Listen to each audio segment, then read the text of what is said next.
অবশ্যই আমরা মনে করি জাতীয় পার্টির কোনো অধিকার নাই বাংলাদেশের রাজনীতি করার।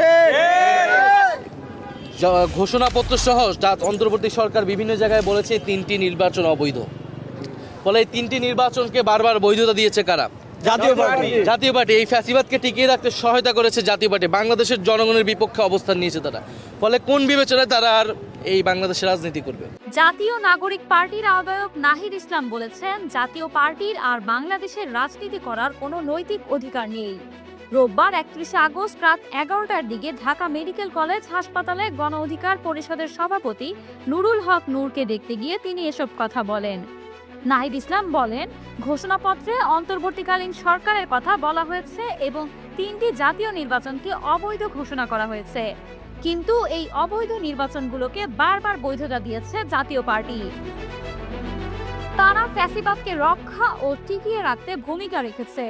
এর মাধ্যমে তারা জনগণের বিরুদ্ধে অবস্থান নিয়েছে। তাহলে তারা কিভাবে এই দেশের রাজনীতি করবে?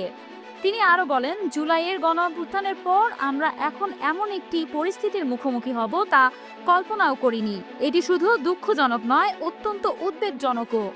আমরা বর্তমানে কি সময়ে বাস করছি, দেশের পরিস্থিতি কোন দিকে যাচ্ছে, এই প্রশ্নগুলো আমাদের গভীরভাবে ভাবাচ্ছে। নাহিদ ইসলাম চিকিৎসকদের কাছ থেকে নুরুল হক নূরের শারীরিক অবস্থার খোঁজ খবর নেন এবং তার দ্রুত সুস্থতা কামনা করেন। একই সঙ্গে হামলায় জড়িত সেনাবাহিনী ও পুলিশের সদস্যদের বিচার নিশ্চিত করার দাবি জানান।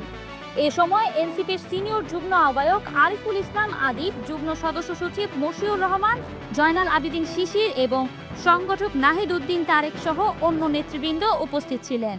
প্রিয় দর্শক, এই ছিল সর্বশেষ সংবাদ। পরবর্তী সংবাদ পেতে ক্লিক নিউজ 24 এর সাথেই থাকুন। ধন্যবাদ।